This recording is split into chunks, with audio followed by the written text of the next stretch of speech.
Olá, senhoras e senhores, sejam bem-vindos, bem-vindas a mais uma aula de Eduar Concursos. Vamos continuar com os nossos estudos sobre a Lei 14.133 de 2021, que é a Lei de Licitação e Contratos Administrativos. Damos vários aspectos importantes e agora nós vamos verificar como se dá a instrução do processo licitatório.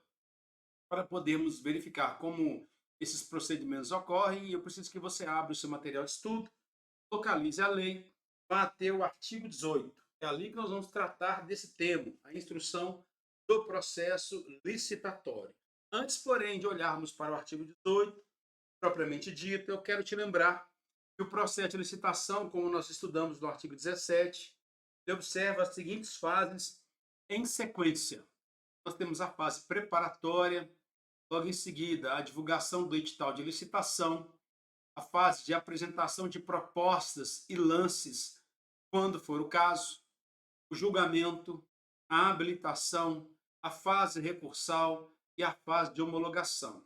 Todas essas fases são extremamente importantes e, a princípio, elas devem ser observadas em sua sequência, lembrando que a fase de habilitação, quando houver justificativa, ela pode vir aqui antes da fase de apresentação de propostas ou depois da fase preparatória e da fase de divulgação do edital de licitação.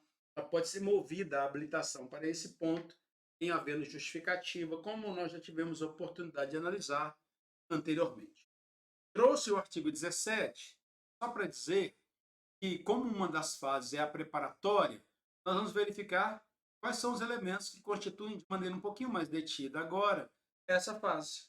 E esse tema é tratado aqui no artigo 18. Então, nós vamos instruir processo licitatório. Fase preparatória nada mais é do que o planejamento dessa licitação. Então, a fase preparatória do processo licitatório é caracterizada pelo planejamento.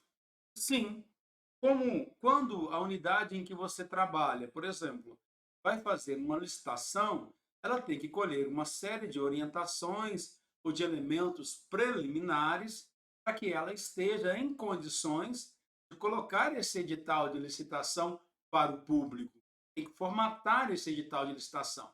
Ora, eu vou licitar o quê? São bens que nós vamos adquirir? Quais bens são esses? Qual a sua quantidade? Quais as espécies de bens? Quando é que eles devem ser entregues? A sua periodicidade? Por exemplo, tem uma série de levantamentos das necessidades que a unidade militar, no nosso caso, deve fazer no serviço público de maneira geral.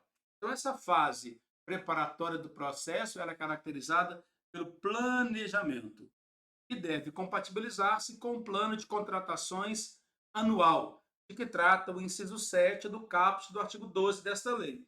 Vou trazer aqui só para você rememorar essa ideia do plano de contratações anual, que está lá no inciso 7 do artigo 12. No processo citatório, observar-se-á o seguinte: a partir de documentos de formalização de demandas, os órgãos responsáveis pelo planejamento de cada ente federativo, de cada estado e do Distrito Federal, por exemplo, ou os municípios, poderão, na forma de regulamento, elaborar um plano de contratações anual, com o objetivo de racionalizar as contratações dos órgãos e entidades sob sua competência, garantir o alinhamento com o seu planejamento estratégico e subsidiar a elaboração das respectivas leis orçamentárias. Por curiosidade, entrei no site do governo federal, que cuida especificamente das questões licitatórias, e vi lá alguns planos de contratações anuais lançados, com as informações, por exemplo, do estado do Rio de Janeiro, com as licitações que, pelo menos em tese, serão realizadas durante aquele período. Então, a fase preparatória cuida disso, do planejamento, compatibiliza-se com esse plano de contratações anual, aqui estabelecido, sempre que ele tiver sido elaborado, é claro, e com as leis orçamentárias, que deve haver dotação orçamentária para uma determinada licitação, bem como deve abordar nessa fase preparatória todas as considerações técnicas, mercadológicas e de gestão que podem interferir na contratação. Nessa fase preparatória, portanto, já que nós consideramos todos esses elementos aqui elencados, deve-se observar alguns outros que também são fundamentais. Já que eu estou falando de fase preparatória, já que eu estou falando da caracterização através do planejamento, deve haver a descrição da necessidade da contratação. Por que aquela contratação se faz necessária naquele momento? Haverá uma descrição fundamentada e essa fundamentação estará baseada em um estudo técnico preliminar que aquele órgão público, aquela entidade fez, que vai caracterizar qual é o interesse público envolvido na contratação. Isso tudo na fase preparatória. Haverá a definição do objeto, é contratação de bens, é contratação de serviços, são obras que nós vamos fazer. Então haverá a definição do objeto da licitação para o atendimento da necessidade por meio de um termo de referência. Esse termo de referência ele é produzido na fase preparatória. Ele vai indicar qual é a contratação que nós vamos fazer, quais são os elementos. Nesse termo de referência também estará uma descrição mínima desse objeto da contratação. Haverá, em alguns casos, a depender do tipo de contratação, um anteprojeto, projeto básico ou um projeto executivo, conforme o caso. Então, na fase preparatória, define-se o objeto. Isso é feito por meio do termo de referência, do anteprojeto, do projeto básico, projeto executivo, a depender do tipo de contratação que será levado a efeito. Haverá também, na fase preparatória, a definição das condições de execução e pagamento. Normalmente, o termo de referência traz esses elementos. Quais são as condições de execução do contrato e as formas de pagamento. Além disso, vai constar, nessa fase preparatória, as garantias exigidas dos contratantes e as ofertadas, e as condições de recebimento do objeto da licitação. O orçamento estimado, porque nós temos que ter uma ideia de qual vai ser o custo para saber, inclusive, se temos dotação orçamentária para aquela contratação. Então, na fase preparatória, ali no planejamento, estabelece o orçamento estimado com as composições dos preços utilizados para a sua formação. Há levantamento de preços, há pesquisa de mercado, para se poder estabelecer minimamente quais são os preços que foram utilizados para formatar esse orçamento inicial, o orçamento estimado. E ali, na fase de preparação, haverá a elaboração do edital de licitação. Quando eu disse para vocês, chefiei sessão de licitações e contratos, uma das minhas funções era produzir edital de licitação, que eu já digo aqui, não é uma tarefa fácil, a depender do tipo de contratação. Isso exige de nós muita dedicação e muita atenção e um desgaste enorme, porque é uma tarefa complexa, às vezes, elaborar um edital de licitação. E olha que no âmbito da Polícia Militar e do Corpo de Bombeiros, muitas dessas licitações são um pouco mais simples, se forem, por exemplo, licitações para aquisição de produtos. Agora, para fazer obras, por exemplo, alguns tipos de serviço, em alguns casos, esses editais são complexos por demais. Nessa fase preparatória também, haverá a elaboração de uma minuta de contrato. Esse contrato ele vai compor o processo licitatório. Então, na fase preparatória, se elabora uma minuta de contrato, quando for necessário, contrato de prestação de serviço, por exemplo, haverá a minuta de contrato e nele vai ter, quando ele for necessário, é claro. Em sendo necessário, constará da minuta do contrato, obrigatoriamente, ele estará inserido como um anexo do edital de licitação, porque todas as partes interessadas já tomarão conhecimento dessa minuta do contrato, para saber quais são as exigências e quais são as cláusulas que estarão fixadas. Então, obrigatoriamente, quando ele for produzido, ele vai ser um anexo do edital de licitação. Na fase preparatória também haverá a consignação do regime de fornecimento de bens, como é que esses bens serão entregues de uma vez só, serão entregues parceladamente, por exemplo. Como será a prestação de serviço, pensa na unidade em que você trabalha, contratação de serviço de manutenção e limpeza da unidade, ou empresa terceirizada faz essa higienização. Então, haverá a fixação do regime de prestação de serviços. Se for uma contratação de obras, como essa obra será executada e os serviços de engenharia serão realizados, observados, é claro, os potenciais de economia de escala. Se for, por exemplo, uma licitação para aquisição de bens, se nós adquirirmos, às vezes, uma quantidade maior, uma aquisição dentro da economia de escala, talvez faça sentido comprar mais de uma vez apenas. Em muitos casos, se faz contratação por meio de órgãos centralizados, diretoria de apoio logístico faz isso, compras centralizadas, justamente para ganhar aí o chamado potencial de economia de escala. Haverá também, durante a fase de preparação ou fase preparatória, a fixação da modalidade de licitação. Nós temos várias modalidades, nós temos o concurso, nós temos o pregão, nós temos o diálogo competitivo, por exemplo, e através desse diálogo nós teremos a fixação de algumas bases licitatórias, então a modalidade de licitação que vai ser utilizada, qual que vai ser o critério de julgamento, é melhor preço, melhor desconto, por exemplo, é o critério de julgamento, o modo de disputa naquele processo licitatório e a adequação e eficiência da forma de combinação desses parâmetros. Pode haver uma combinação entre eles, já fixado ali na fase preparatória, de acordo com a modalidade de licitação previamente estabelecida. Então, pode haver adequação e eficiência da forma de combinação desses parâmetros para fim de seleção da proposta apta a gerar o resultado da contratação, sempre essa proposta apta a gerar o resultado mais vantajoso para a administração pública. É o que se observa, considerando todo o ciclo de vida do objeto contratado. Qual é a durabilidade desse objeto, qual é o ciclo de vida dele, tudo isso vai ser considerado dentro da fase preparatória para podermos decidir se a contratação vai ser levada a efeito ou não. Além disso, nós temos a fixação da motivação circunstanciada das condições do edital. Isso é interessante.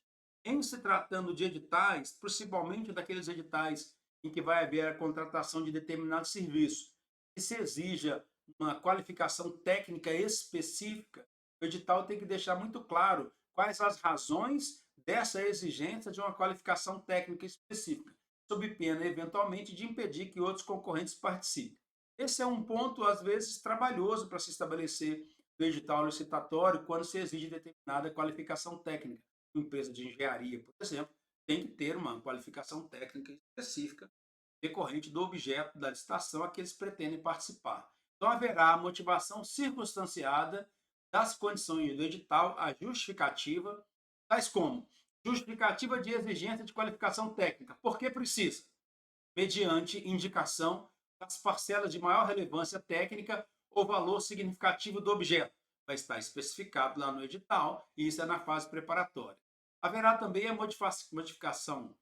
motivação circunstanciada referente à qualificação econômico-financeira.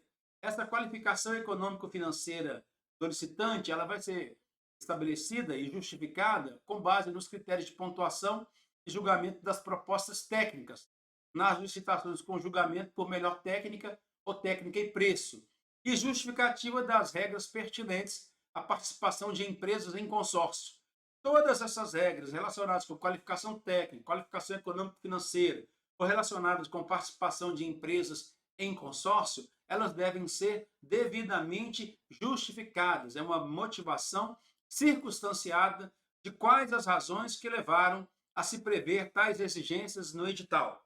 Além disso, haverá a análise dos riscos que possam comprometer o sucesso da licitação e a boa execução contratual. Isso é feito na fase preparatória. Pensa em você naquelas obras de grande vulto, obras de grande porte que são feitas Brasil afora, infraestrutura básica, por exemplo, que vão envolver questões ambientais, grandes construções, e isso certamente tem que ser considerado no que se refere à avaliação de risco de um empreendimento daquela envergadura. Na fase preparatória, no planejamento, vai ser levado em consideração a análise dos riscos que possam comprometer o sucesso da licitação, que possam também comprometer a boa execução contratual. Tudo isso considerado em nosso planejamento. Também haverá a motivação sobre o momento da divulgação do orçamento da licitação. Então, um aspecto importante que isso aqui foi modificado nessa lei. Anteriormente se previa a publicidade plena das questões relacionadas com o orçamento da licitação. Qual era o grande problema?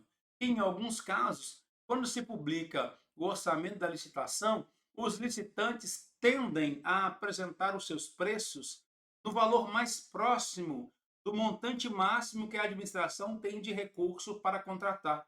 O licitante modula o seu preço. Se ele não soubesse previamente qual era o orçamento da administração, normalmente esse licitante tenderia a apresentar um preço mais próximo da realidade comercial, da realidade de mercado. Mas se ele já sabe qual é o montante que a administração tem para contratar, ele tende a julgar o seu preço para cima. Isso é muito comum em licitação. Aqui trouxe uma regra cujo objetivo é mitigar isso. A motivação sobre o momento da divulgação do orçamento da licitação, observado o disposto no artigo 24 dessa lei, eu trago aqui só para a gente ver a possibilidade de ser decretado o sigilo quanto ao orçamento da licitação. Olha o que diz no 24. Desde que justificado, o orçamento estimado da contratação poderá ter caráter sigiloso. Vou até marcar isso de uma vez, né? Se houver justificativa, o orçamento estimado para a contratação poderá ter caráter sigiloso, sem prejuízo, é claro, da divulgação do detalhamento dos quantitativos que serão adquiridos e das demais informações necessárias para a elaboração das propostas. Pode não ter a informação, o licitante, de qual é o orçamento estimado da administração, de quanto recurso a administração tem para aquela contratação. Mas qual é o quantitativo que se pretende contratar, as demais informações de elaboração da proposta, essas têm que ser, sem dúvida alguma, divulgadas, porque aí o licitante vai ofertar o seu preço. Esse sigilo, no que se refere ao orçamento da licitação, o orçamento estimado, ele não prevalece para os órgãos de controle interno e externo. Então, os órgãos de controle terão acesso. Só os licitantes é que não terão, para que os preços ofertados se aproximem mais do mercado. Na hipótese da licitação em que for adotado o critério de julgamento por maior desconto, o preço estimado ou máximo aceitável constará do edital da licitação, porque aqui é diferente, né? Aqui se estabelece um valor máximo que a administração pretende contratar, mas o critério de julgamento é maior desconto. Então, o indivíduo sabe o valor máximo e oferece um desconto maior. Quem oferecer o maior desconto vencerá. Aí o orçamento estimado será obrigatoriamente publicado, porque não é dessa licitação que a regra do sigilo está tratando. Então, nós vimos os primeiros aspectos dentro da fase preparatória, mas não encerra por aí. Nós temos também o chamado estudo técnico preliminar, já citado. Esse estudo técnico preliminar vai ser um pouco mais detalhado aqui no parágrafo 1º. O estudo técnico preliminar a que se refere o inciso 1 do caput desse artigo. Vou trazer o inciso 1 aqui do artigo 18, só para ficar mais fácil a nossa identificação. Diz o inciso 1. A descrição da necessidade da contratação fundamentada em estudo técnico preliminar. Eu disse, por que a administração decidiu fazer aquela contratação? Ela tem que fazer essas análises na fase preparatória, ali no seu planejamento. Se ela entendeu que era necessária a contratação, essa necessidade deve estar fundamentada em um estudo técnico preliminar, e nós devemos demonstrar, no final das contas, qual é o interesse público que será envolvido naquela contratação. O parágrafo primeiro vai dizer, portanto, que o estudo técnico preliminar a que se refere aqui citado deverá evidenciar o problema a ser resolvido e sua melhor solução. Às vezes o problema é a aquisição de materiais, às vezes o problema é a realização de uma obra, às vezes o problema é a prestação de um serviço. O estudo técnico preliminar, ele vai evidenciar qual é o problema a ser resolvido com aquela licitação, qual a melhor solução para aquele problema, de modo a permitir a avaliação da viabilidade técnica e econômica da contratação. Este estudo técnico preliminar, que avalia a viabilidade técnica e a viabilidade econômica da contratação, conterá os seguintes elementos. Aqui a lei está dizendo quais elementos que devem integrar esse estudo técnico preliminar. E não são poucos, diga-se de passagem. Haverá, no estudo técnico preliminar, a indicação da necessidade da contratação, levando em conta o que já foi citado no próprio caput do parágrafo 1º, o problema a ser resolvido sob a perspectiva do interesse público. Descreve qual é a necessidade, indica qual é o problema a ser resolvido, qual é o interesse público que será satisfeito com a resolução daquele problema. Haverá no estudo técnico preliminar a demonstração, mais uma vez, da previsão da contratação no plano de contratação anual, sempre que esse plano for elaborado. Então, tem que haver ali a demonstração da previsão daquela contratação no plano de contratação anual, sempre que esse plano tiver sido elaborado. O plano foi elaborado. Quero fazer uma licitação. Tem que ter um estudo técnico preliminar e ele vai demonstrar que aquela licitação já está prevista no plano de contratação anual quando ele tiver sido, como dito, formulado, de modo a indicar o seu alinhamento com o planejamento da administração. Afinal de contas, o plano de contratação anual nada mais é do que uma materialização do planejamento da administração. Já planeja as suas ações licitatórias para aquele período inteiro. Os requisitos da contratação estarão especificados também inicialmente no estudo técnico preliminar. Haverá ali, porque ele é que vai subsidiar, né, indicar o problema a ser resolvido, estou dizendo, se o problema a ser resolvido é a aquisição de materiais, nós vamos ter ali a estimativa das quantidades para a contratação. Isso no plano do estudo técnico preliminar, acompanhado das memórias de cálculo e dos documentos que lhes dão suporte. Considere interdependências com outras contratações, de modo a possibilitar uma economia de escala. E pode ser que seja necessário contratar mais serviços daquela natureza, ou adquirir mais materiais daquela natureza, justamente para ter um ganho dentro da economia de escala, satisfazendo sempre o interesse público. Quantidades estimadas estarão indicadas no estudo técnico preliminar. Além disso, tem que se fazer o chamado levantamento de mercado. Um levantamento de mercado importante dentro do estudo técnico preliminar. Aqui é uma avaliação das alternativas possíveis. Levantamento de mercado que consiste na análise das alternativas possíveis e justificativa técnica e econômica da escolha do tipo de solução a contratar. Em alguns casos, não, evidentemente não sei dizer todos, sei dizer claramente daqueles em que trabalhei, em prestação de serviços a serem realizados, por exemplo, da Polícia Militar, em alguns casos, os editais tinham que buscar soluções técnicas inovadoras, que não tinham ações naquela modalidade. Então, se trabalhava bastante para produzir uma solução técnica hábil a resolver o problema ali apresentado. Era uma questão hospitalar, por exemplo. Aqui no estudo técnico preliminar, isso deve ser levado em consideração. Levanta-se o mercado, fazendo uma análise de quais são as alternativas que existem no mercado possíveis para solucionar aquele problema.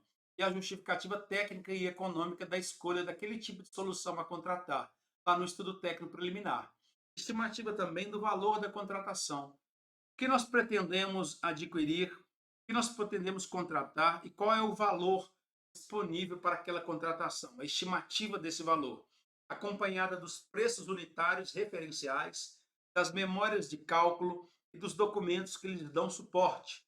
Poderão constar de anexo classificado se a administração optar por preservar o seu sigilo até a conclusão da licitação. Observe essa frase aqui. Diz assim: poderão constar de anexo classificado.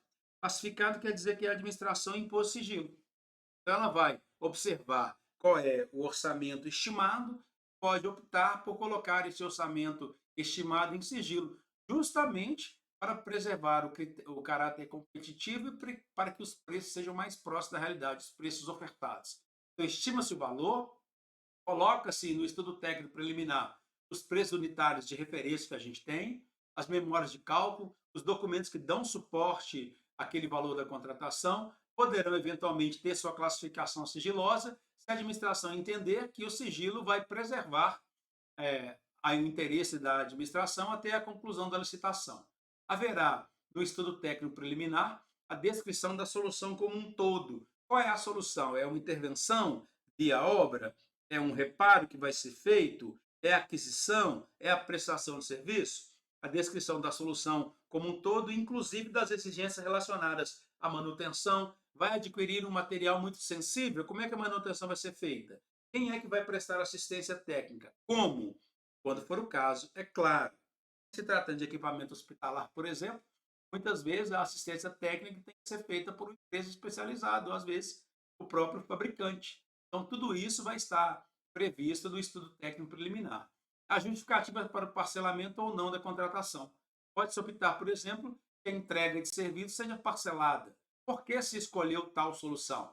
Pode ser que a opção seja para entrega integral, completa, de uma vez só. Por que se optou por essa solução? Então, haverá justificativa para o parcelamento ou não da contratação no estudo técnico preliminar.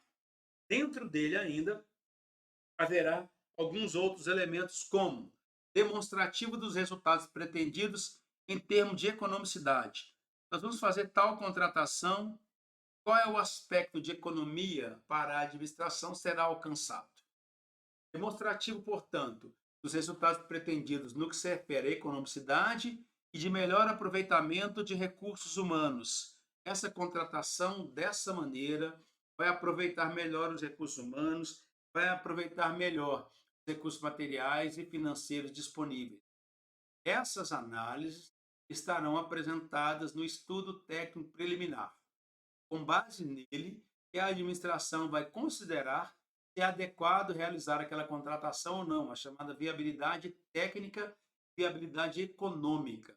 Isso é calculado, quais são os resultados que nós pretendemos alcançar, qual economia gerará, qual o aproveitamento de recursos humanos isso produzirá, o melhor aproveitamento, materiais e financeiros disponíveis. Providências a serem adotadas pela administração previamente à celebração do contrato. Estará descrito no estudo técnico preliminar.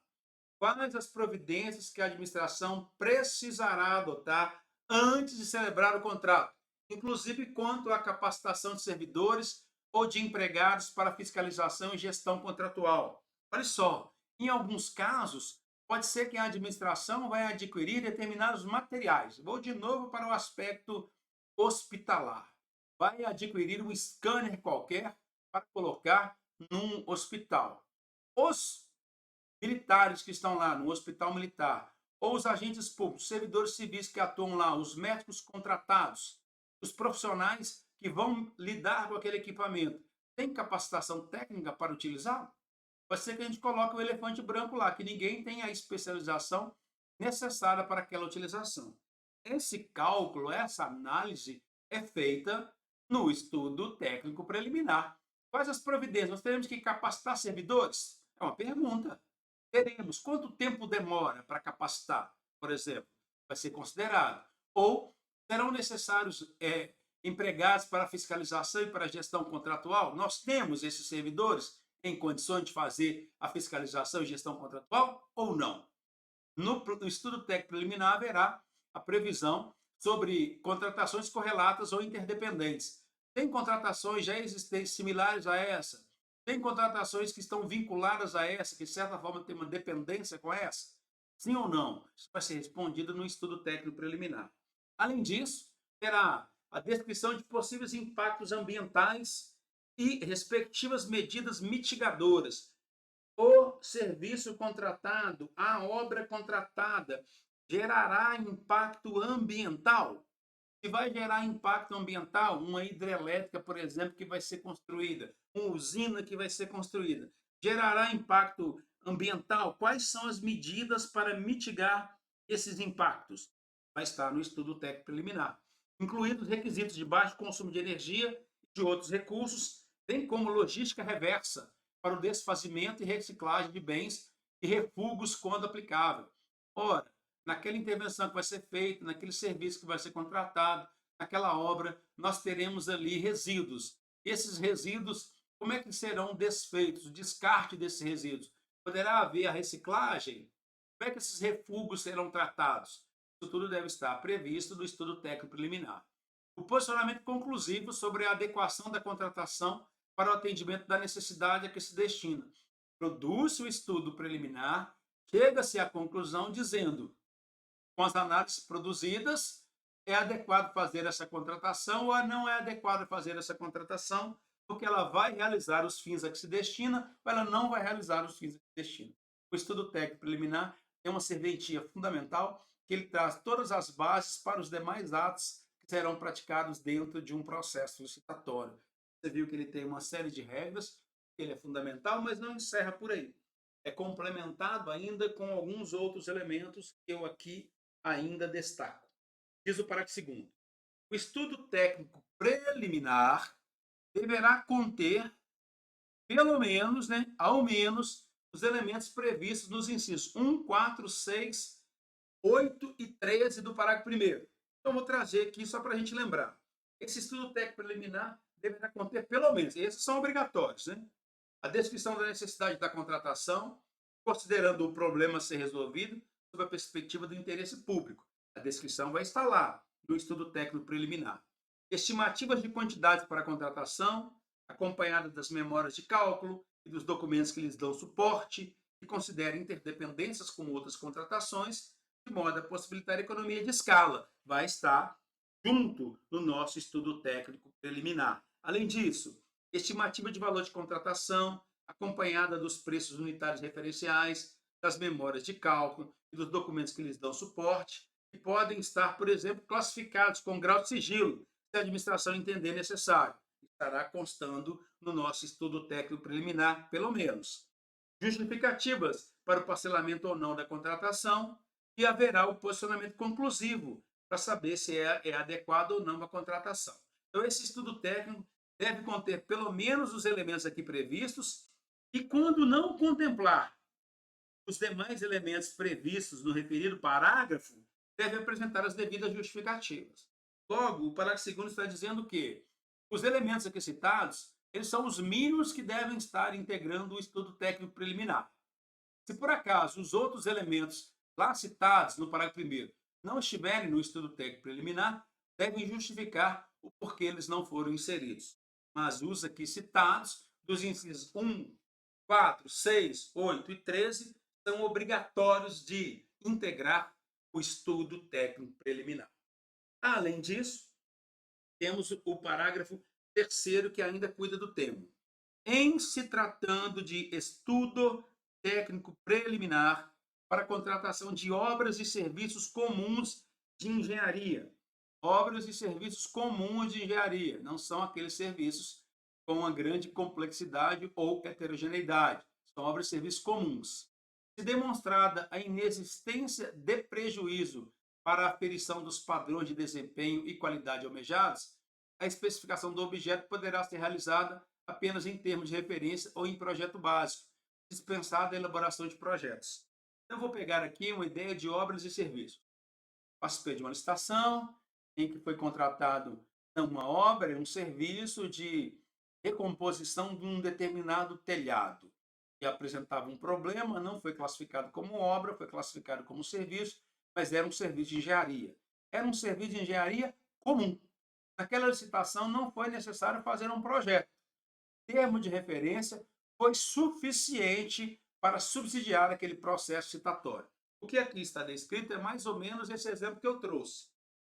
Em se tratando de um estudo técnico preliminar que foi produzido para a contratação de obras e serviços tidos como comuns de engenharia, se ficar demonstrado no estudo técnico preliminar que não haverá prejuízo para a aferição dos padrões de desempenho e qualidade almejados, e não existe prejuízo, a especificação do objeto da contratação ela pode ser realizada apenas no termo de referência ou em projeto básico, sendo dispensada a elaboração de projetos. Termo de referência ou projeto básico já seria suficiente e a contratação poderia ser realizada. Isso é uma exceção, porque é contratação de obras e serviços comuns de engenharia. O artigo 19 está ainda dentro do mesmo tema e vai tratar especificamente de alguns elementos complementares que são importantes para a realização do processo citatório. Os órgãos da administração, com competências regulamentares relativas às atividades de administração de materiais, de obras e serviços de licitações e contratos, deverão. Olha só, aqui nós estamos tratando daqueles órgãos da administração com competências regulamentares para as atividades de administração de materiais. No caso da Polícia Militar do Estado de Minas Gerais, a Diretoria de Apoio Logístico cumpre alguns papéis dessa natureza, como a administração de materiais, e inclusive de serviços e obras, porque nós temos os engenheiros lá na DAL, por exemplo, para produzir projetos aí. Então, tem órgãos com competências regulamentares para a realização dessas atividades. Esses órgãos deverão instituir instrumentos que permitam preferencialmente a centralização dos procedimentos de aquisição e contratação de bens e serviços. No âmbito da PM, nós tivemos o Centro de Serviços Compartilhados, em que processos citatórios, em muitos casos, passaram a ser centralizados. Determinado local, com determinados profissionais capacitados, especializados, dá mais segurança na realização de licitação. Se tem um órgão dentro da estrutura da administração pública que tenha competência regulamentar para a administração de materiais, obras e serviços, de licitações, também os contratos, esses órgãos devem instituir instrumentos que permitam, não obrigatoriamente, mas preferencialmente, a centralização dos procedimentos de aquisição e contratação de bens e serviços. Deverão também esses órgãos que cuidam com a administração de materiais criar um catálogo eletrônico de padronização de compras, obras e serviços, admitida a adoção do catálogo do Poder Executivo Federal por todos os entes federativos. Catálogo eletrônico de padronização de compras. Esse catálogo eletrônico, o governo federal o tem. Esse catálogo eletrônico ele é muito importante porque há especificação dos materiais. Fica mais fácil identificar qual é o tipo de material que vai ser adquirido quando você tem um catálogo padronizado. Ele permite uma facilitação das aquisições. Então, vai criar esse catálogo eletrônico de padronização de compras e obras. Admite-se aqui a adoção do catálogo do Poder Executivo Federal da União por todos os entes federados. Eles podem utilizar esse catálogo também. Esse órgão que cuida com a administração de materiais, obras, serviços e contratos, eles deverão também instituir um sistema informatizado de acompanhamento de obras. Vão realizar obras, devem instruir ou instituir um sistema informatizado de acompanhamento de obras, inclusive com recursos de imagem e vídeo. É uma forma de fazer controle, de fazer acompanhamento, inclusive à distância. Acompanhar essas obras, inclusive com recursos de imagem e vídeos. Quando você pensa na administração federal, ou mesmo na administração estadual, em que vai fazer uma determinada obra, a capital das Minas Gerais é Belo Horizonte, uma obra tocada pelo governo do estado é no município muito distante da capital. A fiscalização tem que ser com agentes locais, mas às vezes a administração central precisa fiscalizar também. Como é que nós vamos fazer essa fiscalização e esse acompanhamento? O objetivo aqui é instituir esse sistema informatizado, que permite, inclusive, esse acompanhamento com recursos de imagem e vídeo. Poderá também instituir, deverá, né? Instituir com o auxílio dos órgãos de assessoramento jurídico e de controle interno, essa parte aqui é muito importante. Esse órgão, já que ele contrata sempre, ele vai elaborar, junto com os órgãos de assessoramento jurídico e de controle interno, modelos de minutas de editais. Porque eu já tenho um edital minimamente pronto, eu vou fazer a alteração desse edital de acordo com a especificidade do objeto a ser contratado. Modelos referenciais de termos de referência, contratos padronizados e outros documentos. O governo federal tem essas minutas, o governo federal tem esses modelos. Aqui se permite, na parte final do dispositivo, a adoção das minutas do Poder Executivo Federal, todos os entes federativos. É bom dizer, invariavelmente, o agente de contratação vai elaborar o edital, ele não elabora o edital via de regra do zero. Muitas vezes o objeto que ele vai contratar já foi contratado N vezes naquele próprio órgão ou em outros órgãos. E muitas vezes tem minutas de editais, minutas de termo de referência, minutas de contrato. Eles devem ser utilizados, são documentos padronizados. E autoriza-se, inclusive, a utilização das minutas do Poder Executivo Federal. Essa administração de materiais, esse órgão da administração que cuida da administração de materiais, obras e serviços e contratos, eles deverão prover ou promover a adoção gradativa de tecnologias e processos integrados que permitam a criação, a utilização de modelos digitais de obras e serviços de engenharia. Então, deve promover justamente a adoção gradativa de tecnologias e mesmo de processos integrados, vai permitir à administração a criação, a utilização e a atualização de modelos digitais de obras e serviços de engenharia. É importante, já existe tecnologia hoje, isso vai ser implementado gradativamente para esses modelos digitais de obras e serviços para facilitar aquilo que vai ser contratado. Tópico importante é o chamado catálogo. Catálogo referido no inciso 2 do caput desse artigo. Eu vou trazer aqui que vem a ser esse catálogo só para te relembrar. Diz o inciso 2 do capítulo 19.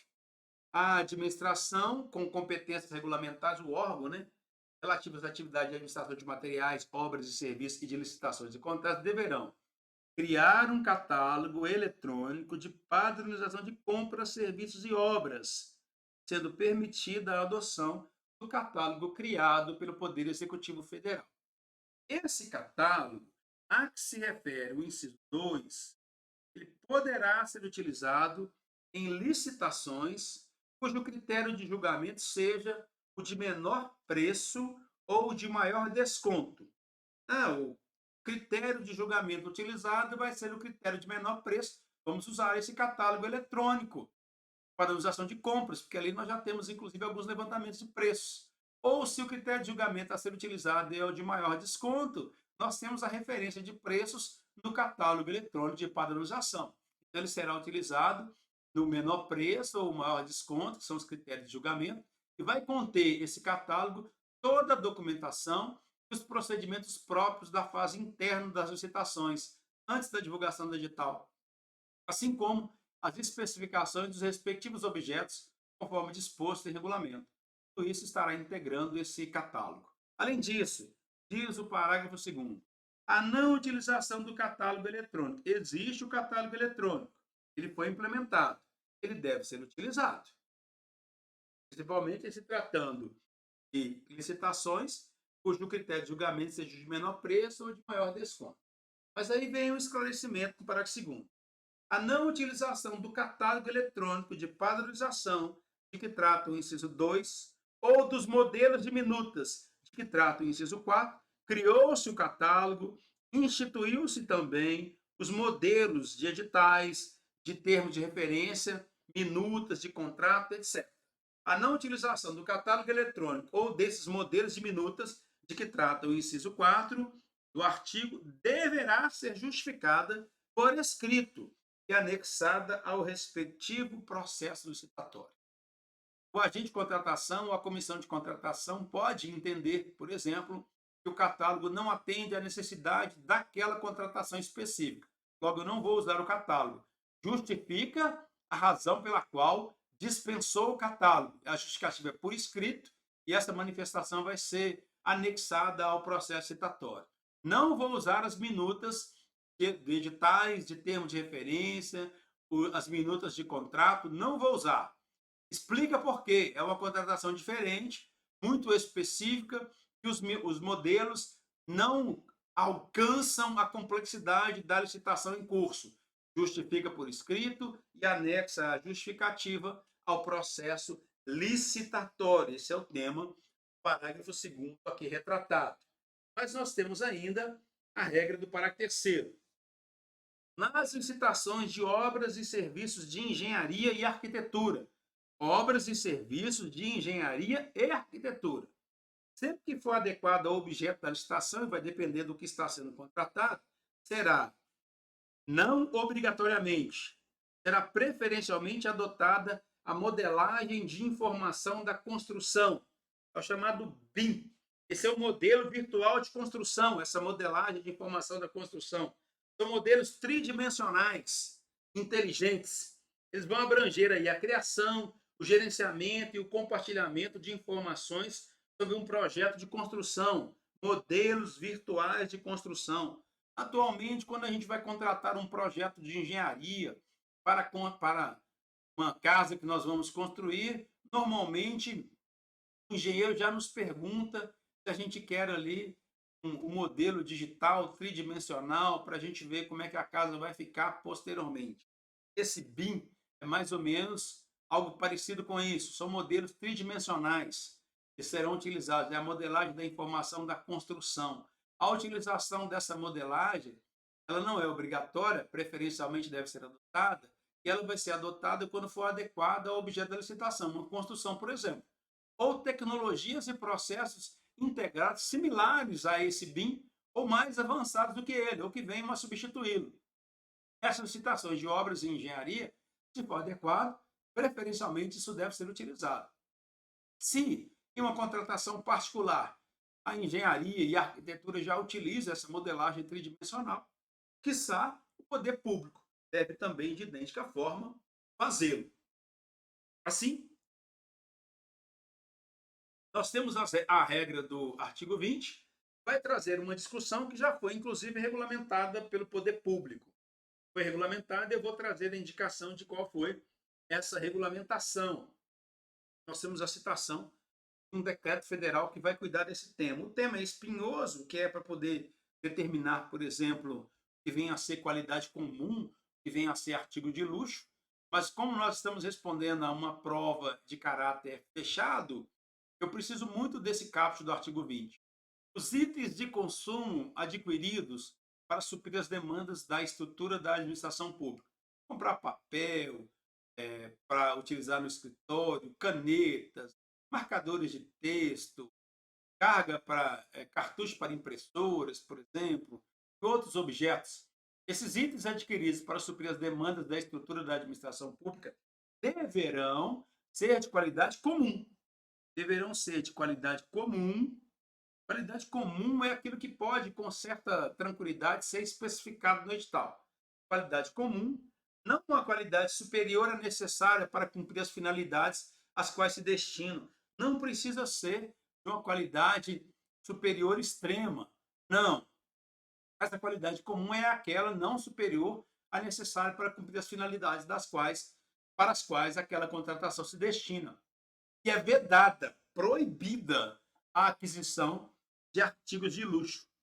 Proibida essa aquisição de artigos de luxo. Marca isso como presente de prova, que é importante. Em geral, adquire-se materiais, bens de consumo de qualidade comum, não necessária, não superior à necessária para cumprir as suas finalidades, veda-se a aquisição de artigos de luxo. Os poderes executivo, legislativo e judiciário, eles definirão em regulamento os limites para enquadramento dos bens de consumo nas categorias comum e luxo. Então, o Poder Executivo, o Legislativo e o Judiciário, cada um no âmbito de suas competências, eles vão produzir regulamento para definir os limites para enquadramento do que vem a ser bem de consumo nas categorias bens comuns e luxo. Aí diz o parágrafo 2º, a partir de 180 dias contados da promulgação dessa lei. Ela é de abril de 2021, então a partir de 180 dias da promulgação dela, novas compras de bens de consumo só poderão ser efetivadas com a edição pela autoridade competente, no caso, o Poder Executivo, Legislativo e também o Poder Judiciário, com a edição do regulamento a que se refere o parágrafo 1º desse artigo. A partir de 180 dias, deveria se obedecer a regra aqui especificada. Eu aproveito e trago nesse ponto a regra do parágrafo 1º.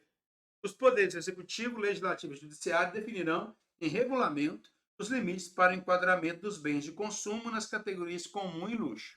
Depois da entrada em vigor dessa lei, em 180 dias, cada um desses poderes deveriam definir em regulamento que vem a ser esses bens comuns ou esses bens de luxo, definindo aí os limites para seu enquadramento. Para você ter uma ideia, no plano do Poder Executivo Federal, nós temos o decreto 10.818 de 2021. Se você buscar esse decreto, verá que nele são definidos o que vem a ser bens de qualidade comum e o que vem a ser bens caracterizados como de luxo. Já existe no plano federal essa previsão normativa em um decreto. Com isso, nós podemos verificar a regra do nosso artigo 21, que assim estabelece dentro da instrução do processo citatório. Aqui, talvez valha a pena marcar esse prazo de 8 dias. A administração poderá convocar, e esse prazo de 8 dias é para acionar os interessados. Então, a administração divulga com antecedência. A antecedência mínima tem que ser de 8 dias.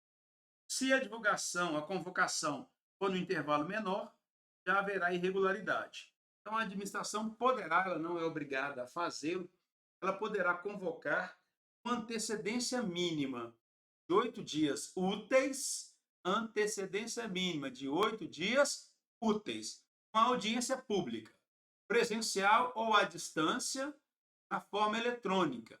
Presencial ou à distância, na forma eletrônica, essa convocação, por exemplo, sobre licitação que pretenda realizar.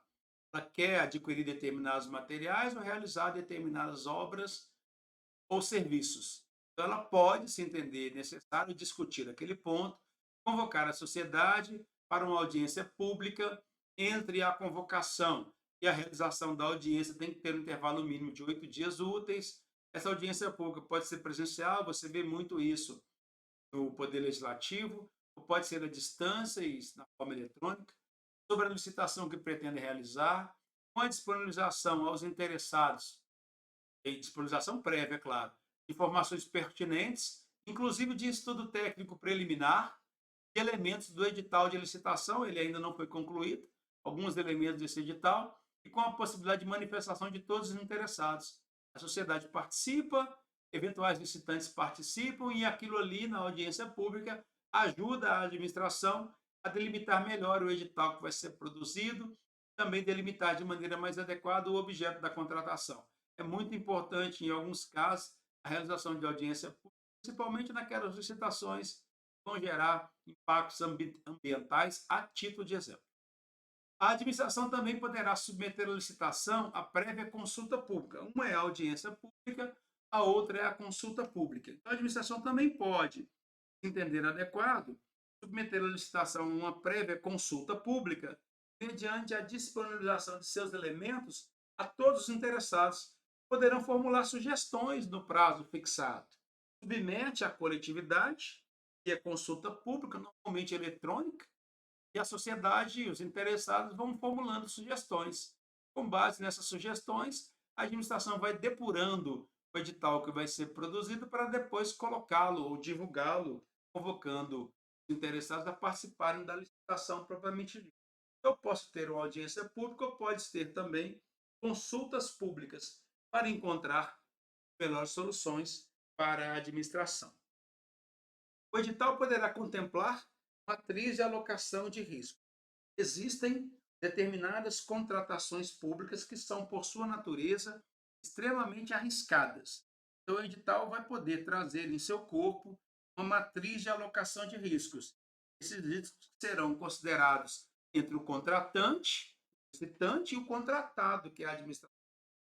O contratante, que é a administração pública, e o contratado, que é aquele fornecedor do serviço ou da obra, por exemplo. O edital poderá trazer essa matriz de alocação de as partes, hipótese em que o cálculo do valor estimado da contratação poderá considerar uma taxa de risco compatível com o objeto da licitação. Lá no valor total da contratação, o valor estimado, haverá uma consideração sobre uma taxa de risco compatível com o objeto da licitação e com os riscos atribuídos ao contratado. Quais tipos de riscos que o contratado se responsabilizará? De acordo, é claro, com a metodologia que for definida por aquele ente federativo que estiver fazendo a contratação. Essa matriz de alocação de riscos, ela deverá, voltemos a ela, matriz de alocação de riscos, ela deverá promover a alocação eficiente dos riscos de cada contrato e estabelecer a responsabilidade que caiba a cada parte contratante, que vai ser a responsabilidade de cada um, bem como os mecanismos que afastem a ocorrência daquele sinistro e mitiguem os seus efeitos. Ora, se acontecer, ou o que nós precisamos fazer para que o que está na matriz de risco não aconteça? São os mecanismos que afastam a ocorrência do sinistro. Ou, se esse sinistro ocorrer, quais são as ações mitigadoras que nós poderemos adotar? As ações que mitigam seus efeitos. Caso essa matriz de risco, esse risco, se concretize em um dano efetivo, caso ocorra durante a execução contratual. Isso vai estar tudo na matriz de alocação de risco. O contrato deverá refletir a alocação realizada pela matriz de risco, especialmente quanto. Então, lá no contrato haverá um reflexo do que foi fixado na matriz de risco sobre os seguintes elementos. Lá no contrato, as hipóteses de alteração para o restabelecimento da equação econômico-financeira do contrato, nos casos em que o sinistro seja considerado na matriz de risco como causa de desequilíbrio não suportada pela parte que pretende o restabelecimento. Imagine que a empresa contratada já esteja fixado lá no contrato a matriz de risco e que, se aquele risco se transformar em dano, deve haver uma modificação do contrato para restabelecer essa equação econômico-financeira. Então, o contrato já vai trazer a previsão de quais são as hipóteses em que poderá haver alteração contratual para restabelecer a equação econômico-financeira nos casos em que aquele sinistro tenha sido previsto na matriz de risco e ele seja a causa daquele desequilíbrio contratual que não deve ser suportado pela parte que está buscando o restabelecimento. Então, tem previsão dessa cláusula contratual, é feita a alteração para restabelecer esse equilíbrio econômico-financeiro.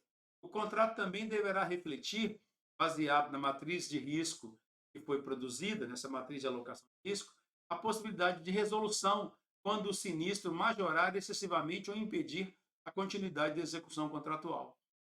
Naqueles contratos em que houve a produção da matriz de alocação de risco, o contrato deverá refletir essa matriz de alocação de risco e vai ter uma cláusula permitindo a resolução do contrato, o encerramento do contrato, quando o sinistro, que era inicialmente um risco tese e aqui se transformou em dano, quando o sinistro aumentar, majorar de maneira excessiva a continuidade da execução contratual ou impedir que o contrato seja levado ao seu termo. E aí poderá haver a resolução contratual. Teria que ter previsão no contrato. Também o contrato vai refletir a questão relacionada com a alocação de risco, quanto à contratação de seguros obrigatórios. Então, o contrato pode ter levado em consideração que aqueles riscos poderiam ser assegurados. Então, se busca a contratação de seguros obrigatórios previamente definidos no contrato, integrando o custo da contratação ao preço ofertado. Então, integra-se o seguro, custo de contratação ao preço que foi ofertado. Isso é importante. Entendeu-se que era necessária a contratação de seguros previamente definido, integrado o custo da contratação ao preço que foi ofertado. É importante caso o risco se materialize em um dano. É uma questão relacionada com matriz de alocação de risco.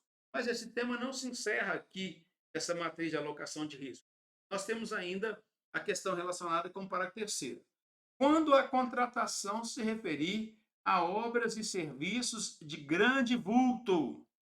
Obras e serviços de grande vulto. Se nós pegarmos os conceitos que tem aqui na lei de licitações, essas obras de grande vulto é aquilo superior a 200 milhões, atualmente aproximadamente 239 milhões de reais. Então, quando a contratação se referir no plano federal, a obras e serviços de grande vulto, ou forem adotados os regimes de contratação integrada e semi-integrada, está vinculada aí a obras e serviços de engenharia e arquitetura, essas contratações integradas e semi-integradas, é grande vulto, ou é contratação integrada e semi-integrada, o edital obrigatoriamente contemplará matriz de alocação de risco entre o contratante e o contratado. É obra de grande vulto. Pode ir lá no artigo 6º que você vai encontrar conceito desse tipo. É obra de grande vulto ou é contratação em regime integrado e semi-integrado. Nesse caso, obrigatoriamente o edital contemplará a matriz de alocação de risco entre o contratante e o contratado em razão do próprio vulto da contratação. Nas contratações integradas ou semi-integradas, obras ou serviços de engenharia, lá nos conceitos e definições, isso está estabelecido. Nessas contratações integradas ou semi-integradas, os riscos decorrentes de fatos de superveniência da contratação, os riscos decorrentes de situações que podem acontecer depois da contratação, são supervenientes, são posteriores à contratação, associados à escolha da solução de projeto básico pelo contratado, deverão ser alocados como de sua responsabilidade na matriz de risco. Então, lá na matriz de risco, em se tratando de contratações integradas ou semi-integradas, aqueles riscos supervenientes à contratação, que eles estejam vinculados, associados à escolha da solução de projeto básico que o contratado fez, deverão ser alocados como de responsabilidade dele. Afinal de contas, quem escolheu aquela solução de projeto básico foi o próprio contratado. Então, os riscos estarão inseridos como de sua responsabilidade. É o tópico do parágrafo 4º. Temos aqui a ideia que nós já vimos anteriormente do valor estimado para a contratação. O artigo 24 vai até dizer mais à frente, esse valor estimado, a depender do tipo de contratação, poderá ter aí uma classificação, poderá ser sigiloso. Nós vamos primeiro tratar com a forma com que o artigo 23 iniciou o tema. O valor previamente estimado da contratação deverá ser compatível com os valores praticados pelo mercado. Sim, você sabe, eu também sei, que em contratações públicas, normalmente os licitantes tendem a apresentar preços mais elevados que aqueles preços que normalmente são praticados no mercado. os licitantes entendem que correm riscos de comunicação com a administração pública, que a administração pública pode, em algumas situações, demorar a fazer o repasse do recurso e outras coisas. Mas a regra que a nova lei de licitações busca ser que aquele valor previamente estimado para a contratação deverá ser um valor compatível com os valores que são praticados no mercado, considerados os preços constantes dos bancos de dados públicos e as quantidades a serem contratadas, observadas, é claro, a potencial economia de escala e as peculiaridades do local de execução do objeto. Quando se vai fazer licitação, principalmente para aquisição de bens, tem que se fazer orçamento. Muitos desses orçamentos são buscados nos próprios bancos de dados públicos, em licitações anteriores, em preços que fornecedores já apresentaram, justamente para que isso seja compatível com o preço de mercado. Então, utiliza-se banco de dados públicos, também considera-se as quantidades a serem tratadas para poder estabelecer, inclusive, valores que são praticados no mercado. Observados economia potencial de escala, em mais, pode ser, e as peculiaridades do local onde aquele objeto será executado. No processo citatório, para aquisição de bens e serviços em geral, conforme regulamento, o valor estimado será definido com base no melhor preço aferido por meio da utilização dos seguintes parâmetros.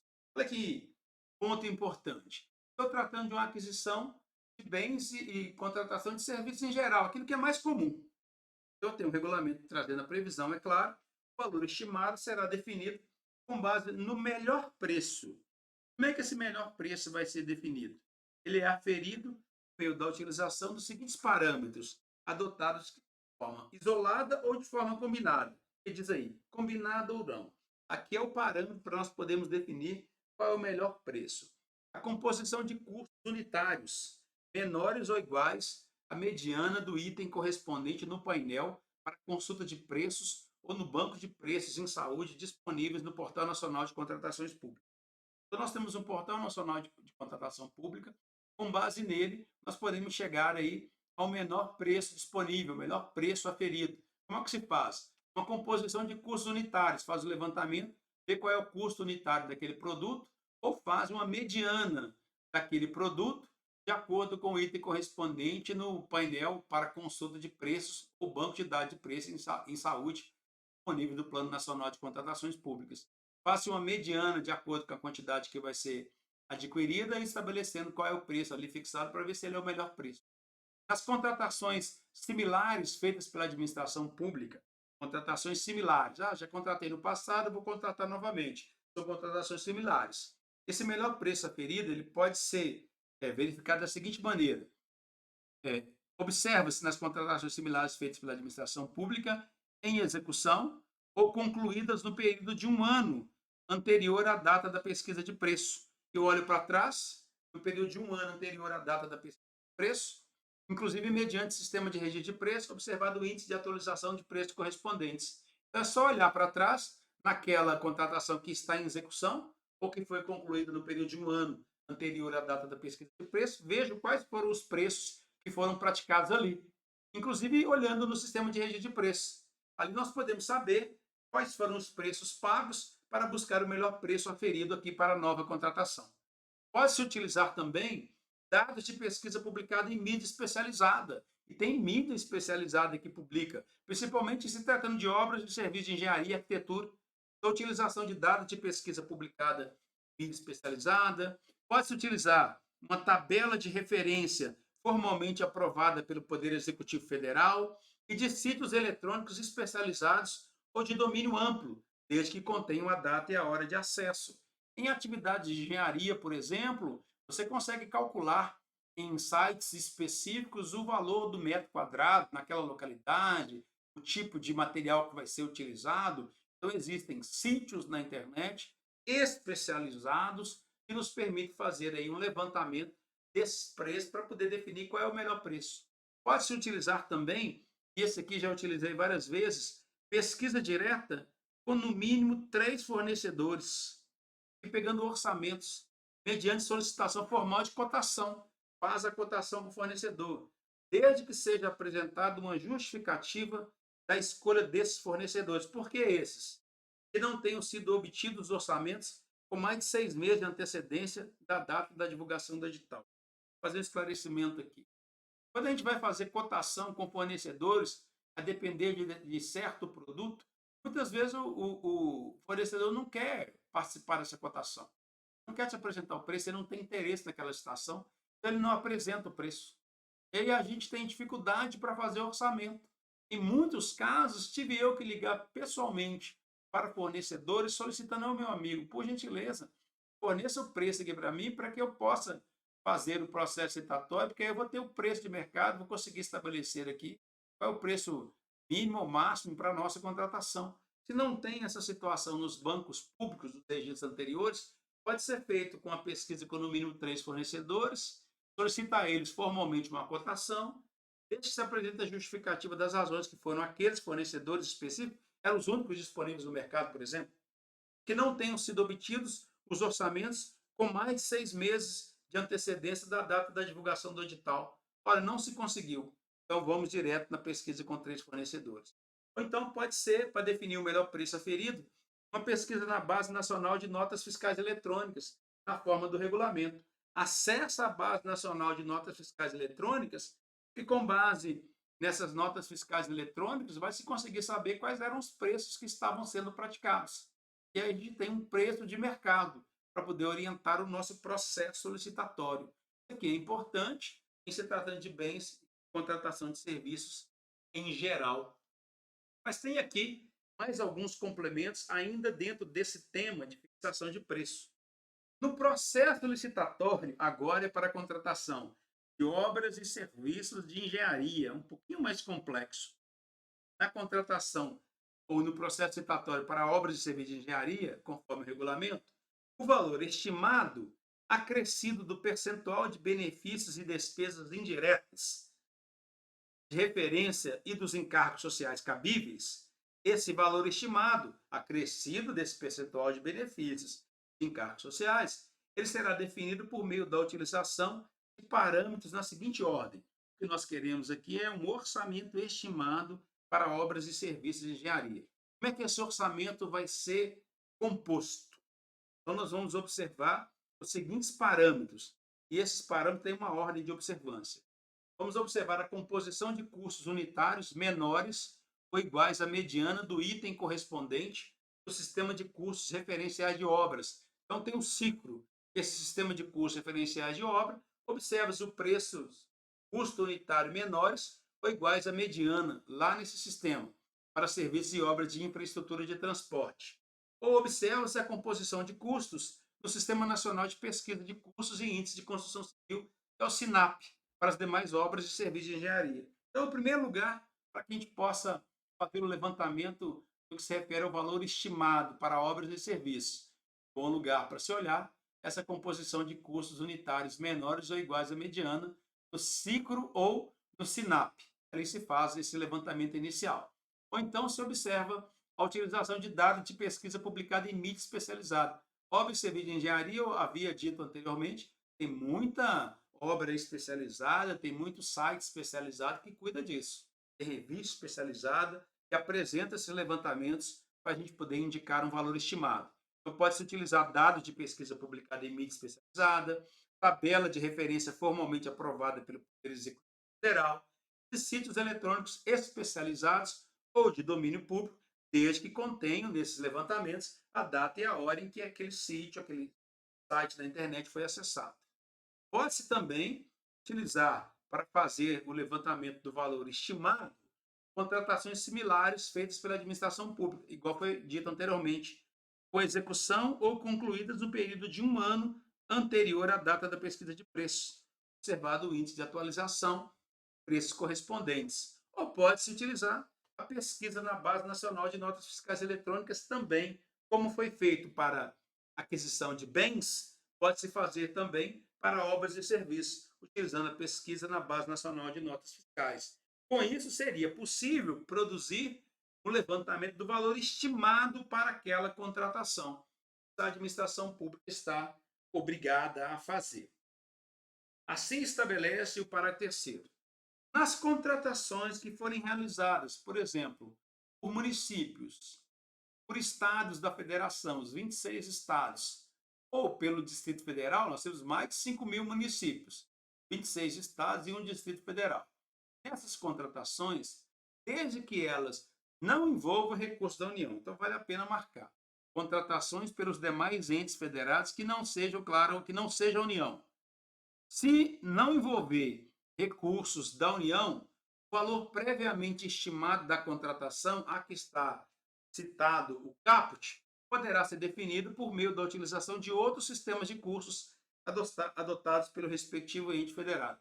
Pode ser que o município tenha um sistema específico de levantamento de custos. Pode ser que o Estado tenha também um sistema específico de levantamento de custos.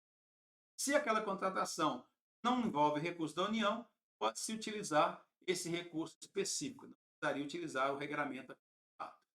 As contratações diretas por inexigibilidade. Mais para frente, nós vamos estudar as hipóteses de inexigibilidade de licitação ou de dispensa de licitação, que são contratações diretas, em que a licitação é inexigível ou em que a licitação pode ser dispensada. Nessas contratações, quando não for possível estimar o valor do objeto na forma estabelecida nos parágrafos 1º e 2º desse artigo. Eu trago aqui só para você relembrar. Lá no parágrafo 1º, vai dizer que no processo citatório para aquisição de bens e serviços, bens e contratação de serviços em geral, nós temos uma regra específica. No processo citatório para a contratação de obras e serviços de engenharia, também tem outra forma de levantamento desses valores. Nas contratações realizadas por municípios, estados e Distrito Federal, se não tiver recurso da União, pode utilizar sistemas próprios para definição de custos. Eu volto para o parágrafo 4º. Nas contratações diretas, em que a licitação é inexigível, uma compra direta, ou por dispensa de licitação, quando não for possível estimar o valor do objeto na forma até então estabelecida, o contratado deverá comprovar previamente que os preços estão em conformidade com os praticados em contratações semelhantes de objetos da mesma natureza. Quem tem que comprovar isso é o contratado, é o fornecedor. Ele deve comprovar, através de documento, é claro, de maneira prévia, antes de ser efetivamente contratado, que os preços que ele está apresentando estão em conformidade com os praticados em contratações semelhantes de objetos de mesma natureza, por meio da apresentação de notas fiscais emitidas para outros contratantes no período de até um ano anterior à data da contratação pela administração ou por outro meio idôneo. O que se exige aqui é que o contratado demonstre que o preço ou que o valor que ele está apresentando para a administração é compatível com o mercado, está em conformidade com os preços que já foram aplicados em contratações semelhantes. Comprova isso o contratado. Essa é a previsão importante aqui do parágrafo 4º do nosso artigo 23. Esse artigo 23 ele é complementado com mais alguns parágrafos, que é o 5º e 6º, que traz alguns detalhes extras. No processo licitatório para a contratação de obras e serviços de engenharia, sobre o regime de contratação integrada ou semi-integrada, está nas definições. O valor estimado da contratação será calculado nos termos do parágrafo 2º desse artigo. Eu vou trazer aqui o parágrafo 2º mais uma vez, para que nós possamos relembrar. O parágrafo 2º vai dizer assim: no processo licitatório para a contratação de obras e serviços de engenharia, conforme regulamento, o valor estimado acrescido do percentual de benefícios e despesas indiretas, referência dos encargos sociais cabíveis, esse valor estimado será definido por meio da utilização de parâmetros na seguinte ordem. Aí apresenta os parâmetros, composição de custos, ação de pesquisas e assim sucessivamente. Voltemos para o parágrafo 5º. No processo citatório para a contratação de obras e serviços de engenharia, sobre os regimes de contratação integrada, semi-integrada, o valor estimado da contratação ele vai ser calculado nos termos do parágrafo 2º aqui citado, acrescido ou não de parcela referente à remuneração do risco. Isso vai ser discutido lá no momento da formalização da contratação. E sempre que necessário e o anteprojeto o permitir, a estimativa de preço será baseada em um orçamento sintético, mais simplificado. Então, sempre que for necessário e o anteprojeto dessa obra, por exemplo, desse serviço, o permitir, de engenharia, a estimativa de preço será baseada em um orçamento sintético, balizado em sistema de custos definido no inciso 1 do parágrafo 2º. Vou aí. Composição de custos unitários menores ou iguais à mediana do item correspondente do sistema de custos referenciais de obras para serviços e obras de infraestrutura de transporte ou do Sistema Nacional de Pesquisa de Custos de Construção Civil para as demais obras. Então, nesse caso, contratação integrada ou semi-integrada, o valor estimado pode ser calculado e vai ser estabelecido em um orçamento sintético que se baseia nesse custo definido no inciso 1 e do parágrafo 2º. Devendo à utilização de metodologia expedita ou paramétrica e de avaliação aproximada baseada em outras contratações similares, ser reservada a frações do empreendimento não suficientemente detalhadas no anteprojeto. Essa metodologia expedita é a estimativa de custo, e essa metodologia paramétrica é aquele orçamento simplificado, utilizando aí a medida de custo por um método, o metro quadrado. Quando a gente fala assim, a utilização de metodologia expedita ou paramétrica, isso é uma metodologia muito utilizada na engenharia para a construção de obras. Então, só poderá ser utilizada essa metodologia ou uma metodologia por avaliação aproximada, ela só pode ser reservada àquelas frações do empreendimento não suficientemente detalhadas do anteprojeto. Se o anteprojeto não detalhou tudo, uma pequena parcela não foi suficientemente detalhado, o valor do custo poderia ser feito por aproximação, essa avaliação aproximada. Isso é muito técnico, voltado para engenharia, para obras, principalmente o serviço de engenharia. Na hipótese aqui do parágrafo 5º desse artigo, será exigido dos licitantes ou dos contratados, então a administração vai exigir do licitante ou do contratado, em contratação de obras e serviços de engenharia, sobre o regime de contratação integrada ou semi-integrada, vai ser exigido deles, no orçamento que compuser suas respectivas propostas, no mínimo, o mesmo nível de detalhamento do orçamento sintético referido no mencionado parágrafo. Então, o licitante vai apresentar lá no seu orçamento o mesmo nível de detalhamento do orçamento sintético. O artigo 24 eu já havia antecipado, me parece que o artigo 24 tem um pouco mais de aplicação concreta para as nossas provas. Esse tema é um tema importante porque ele envolve questões relacionadas com sigilo. Ele é mais objetivo, não é tão complexo como o que nós vimos até agora.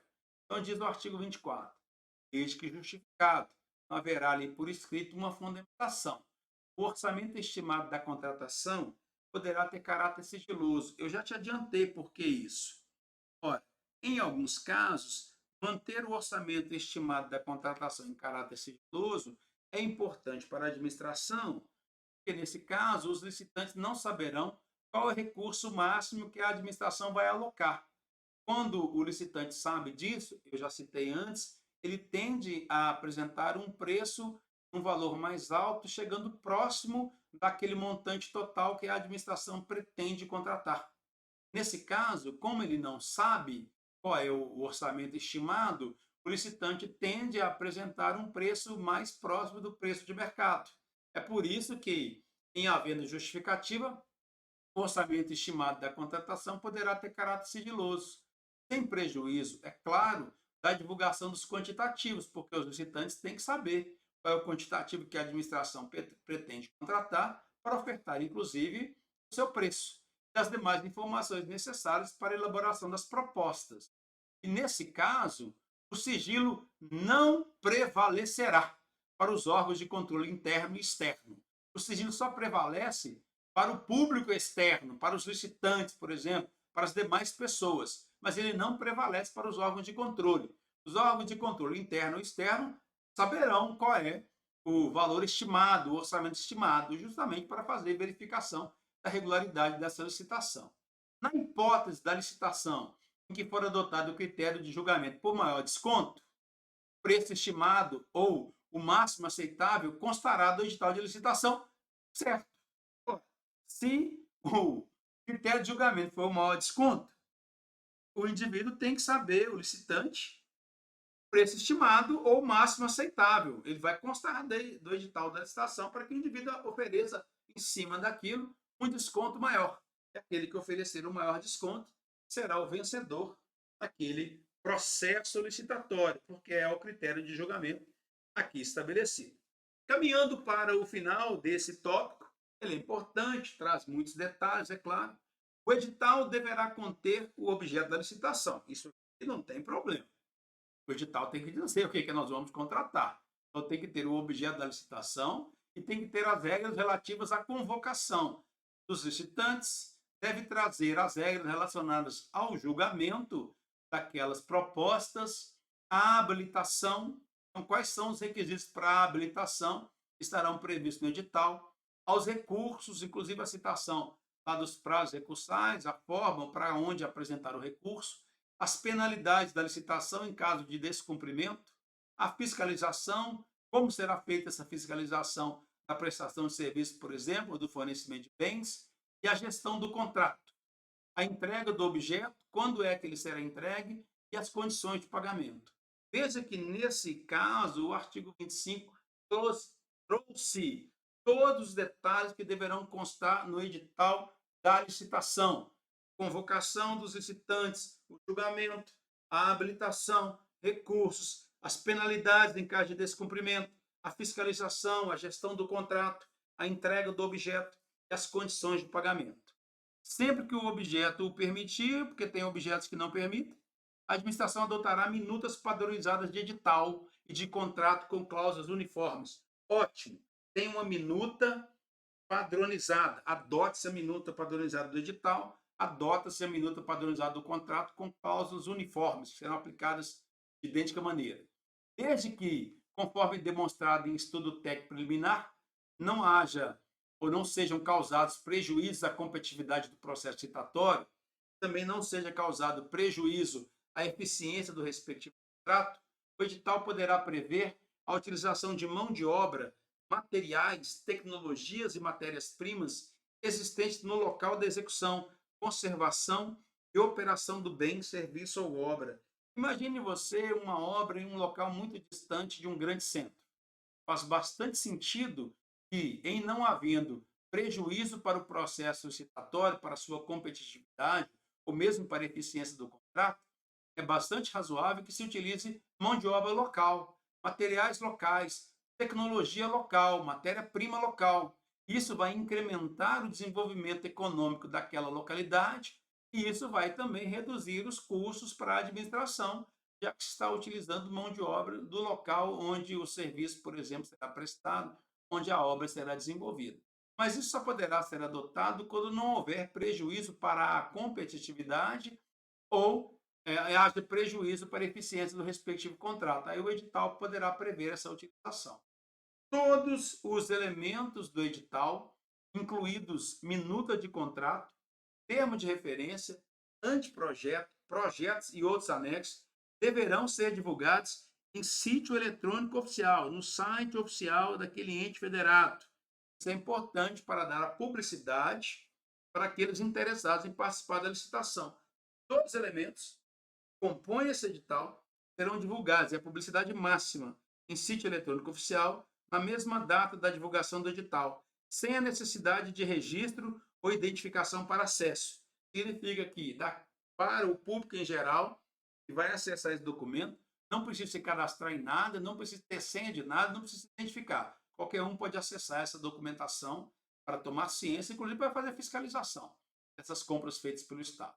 Nas contratações de obras e serviços e fornecimento de grande vulto, de valores elevados, mais de 200 milhões, no caso da União, o edital deverá prever a obrigatoriedade da implementação de programa de integridade pelo licitante vencedor. Olha só, se a licitação for de grande vulto, obra, serviço e fornecimento, mais de 239 milhões, o edital tem que prever que aquele licitante vencedor ele implemente, no âmbito da sua empresa, um programa de compliance, que são regras de integridade. Então, vai prever a obrigatoriedade de que aquele fornecedor implante no âmbito da sua empresa um programa de integridade no prazo de 6 meses. Aqui se ele não tem programa de compliance, programa de integridade, que ele implemente no prazo de 6 meses, contado da celebração do contrato, conforme regulamento que disporá sobre as medidas a serem adotadas, a forma de comprovação e as penalidades pelo seu descumprimento. Então, o edital vai prever que o licitante vencedor terá que, no prazo de 6 meses, contado da celebração do contrato, instituir na sua empresa um programa de compliance, um programa de integridade, justamente para evitar, pelo menos para estabelecer regras objetivas que devem ser observadas na empresa, minimizar os riscos de irregularidades, vícios ou de fraudes, por exemplo. O edital vai prever porque é contratação de grande vulto, que seria algo obrigatório de ser observado. O edital poderá prever a responsabilidade do contratado pelo, que não é obrigatório, o edital pode. Aí poderá prever lá a responsabilidade do contratado pela obtenção do licenciamento ambiental. Determinada atividade a ser desempenhada ou licitação que foi colocada em público, se tiver algum tipo de necessidade de licença ambiental, o edital poderá prever que a responsabilidade dessa licença vai ser do licitante vencedor. E aí o licitante já vai calcular no preço ofertado os custos que ele vai ter para a obtenção dessa licença ambiental, em algum caso se exige. O edital poderá prever também a responsabilidade do contratado pela realização da desapropriação autorizada pelo poder público. O poder público autorizou a desapropriação, em alguns casos pode ser o próprio contratado que terá que fazer o devido pagamento, por exemplo, naquela desapropriação. O edital pode prever isso. Se tiver previsto que é o licitante vencedor que terá que fazê-lo, evidentemente que nos custos dele, nos custos, isso já estará inserido. Os licenciamentos ambientais de obras e serviços de engenharia licitados e contratados nos termos dessa lei, licenciamentos ambientais, terão prioridade de tramitação. Olha, se para aquela obra precisa obter um licenciamento ambiental, esse licenciamento ambiental ele vai tramitar de forma prioritária nos órgãos e entidades que integram o SISNAMA, o Sistema Nacional de Meio Ambiente. E esses licenciamentos deverão ser orientados pelos princípios da seriedade, da cooperação, da celeridade, da cooperação, da economicidade e da eficiência. Então, vai ter prioridade de tramitação e deverão, nessa prioridade, ser orientados pela celeridade, pela rapidez, a cooperação, pela economicidade, não gerar custos necessários, pela eficiência, porque normalmente o licenciamento ambiental demora. Por isso que aqui, esse licenciamento em obras e serviços de engenharia terão prioridade de tramitação, justamente para tentar dar uma maior fluidez, uma maior rapidez nessa contratação levada a efeito pela administração. Sobre esse ponto, nós ainda temos um detalhe importante e tem um próximo que vai ser mais relevante para mim, para que o senhor e a senhora possam marcá-lo como importante. O edital deverá conter o objeto da licitação, isso já foi tratado, as regras sobre convocação, julgamento, nós já vimos no capítulo 25. Mas vá para o parágrafo 7º. Independentemente do prazo de duração do contrato, esse contrato já vai estar estabelecido, as suas regras estabelecidas lá no edital. Então, vai ter todas as regras de convocação, julgamento, habilitação, a fiscalização e a gestão do contrato. Independentemente do prazo de duração desse contrato, não importa qual é o prazo dele, será obrigatória a previsão no edital de índice de reajustamento de preço. Então, vai ter uma cláusula prevendo como aquele preço vai ser reajustado, independentemente do prazo de duração do contrato. Então, lá no edital vai constar a data base vinculada à data em que foi feito o orçamento estimado, com a possibilidade de ser estabelecido mais de um índice de reajustamento. Pode ser um índice específico ou um índice setorial. Por exemplo, no setor de construção civil, tem índices específicos. Pode ser estabelecido mais de um índice em conformidade com a realidade do mercado, respectivos insumos utilizados naquela contratação. Nas licitações de serviços contínuos, serviços permanentes, observado o interregno mínimo de um ano, intervalo mínimo de um ano, só de ano em ano que pode ser reajustado, o critério de reajustamento será por. Então, estou tratando de serviço contínuo. Manutenção e limpeza do batalhão que você tem aí. o interregno do mínimo de 1 ano, que o reajustamento será anual. O critério de reajustamento será reajustamento em sentido estrito, quando não houver regime de dedicação exclusiva de mão de obra ou predominância de mão de obra, mediante a previsão de índices específicos ou setoriais. É um reajustamento em sentido estrito porque não há exclusividade da mão de obra.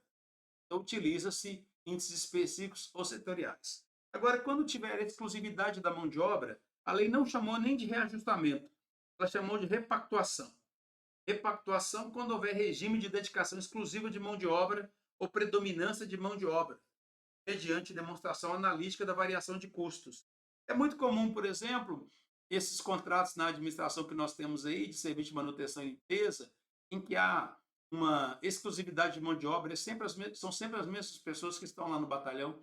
Existe a exclusividade de mão de obra ou predominância de mão de obra, e ali pode ter acordo coletivo, dissídio coletivo para aquela categoria, que aumente salários. Nesse caso, haverá repactuação mediante uma demonstração por parte do fornecedor de serviço, uma demonstração analítica de que os custos variaram em razão, por exemplo, como eu já citei, de uma convenção coletiva de trabalho. Então, o edital já vai prever, o contrato, inclusive, já vai prever essa possibilidade de reajustamento de preço. Por fim, fechando o estudo do nosso artigo 5, nós temos a previsão do parágrafo 9º, onde se estabelece: o edital poderá, na forma disposta em regulamento, exigir percentual mínimo da mão de obra responsável pela execução do objeto da contratação. Pode exigir percentual mínimo da mão de obra que seja constituído por. Isso aqui me parece ser objeto de prova. É possível que o edital já traga previsto na forma do regulamento a exigência de um percentual mínimo. Naquela contratação, tem que ter 10, 20% da mão de obra que vai participar da execução do objeto, esse percentual constituído por mulheres vítimas de violência doméstica. Então, o edital poderá trazer essa disposição. O edital poderá também trazer a previsão de que naquela contratação tem que ter um percentual mínimo de mão de obra para ex-detentos, para oriundos ou egressos do sistema prisional. O objetivo aqui, no caso das mulheres vítimas de violência doméstica, é recolocá-las no mercado. O objetivo, no que se refere aos oriundos ou egressos do sistema prisional, ex-detentos, é efetivamente a ressocialização. Isso é uma forma de recolocar essas pessoas no mercado de trabalho.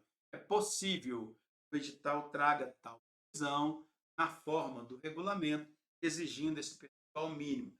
Dois aspectos aqui que parecem, sem dúvida alguma, importantes sob o prisma dos processos citatórios.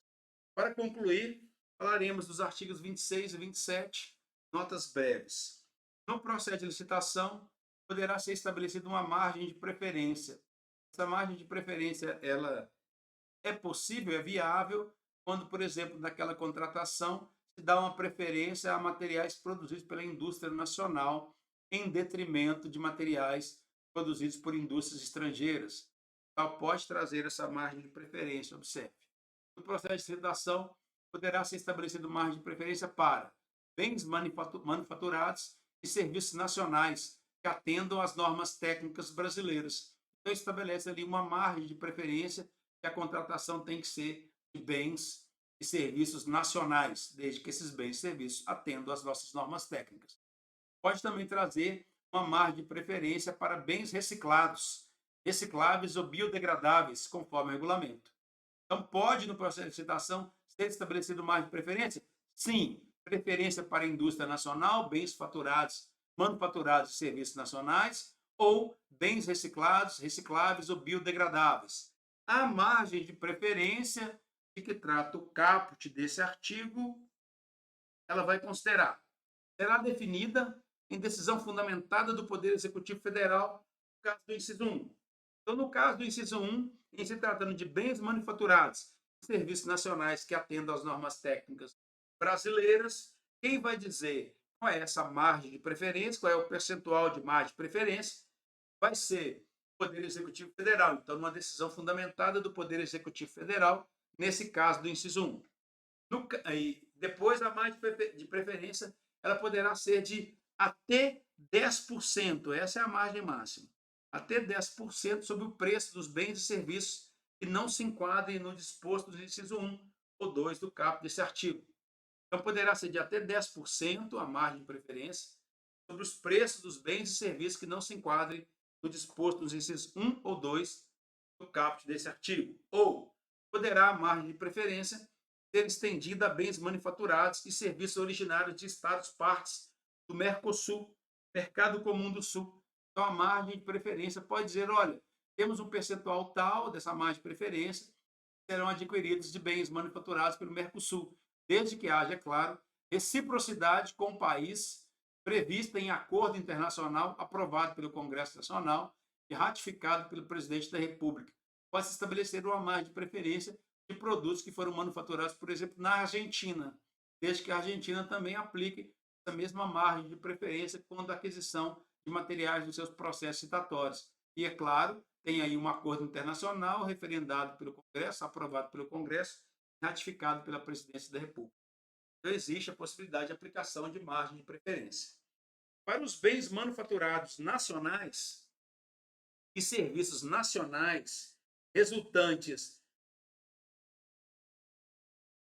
de desenvolvimento e inovação tecnológica do país, definido conforme regulamento do Poder Executivo Federal, a margem de preferência a que se refere o caput desse artigo poderá ser de até 20%.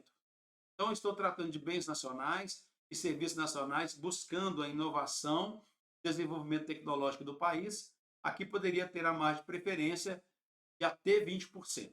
A margem de preferência para essas aquisições, ela não se aplica aos bens manufaturados nacionais e aos serviços nacionais, se a capacidade da indústria brasileira, por exemplo, produção desses bens ou de prestação de serviço no país for inferior à quantidade a ser adquirida ou contratada.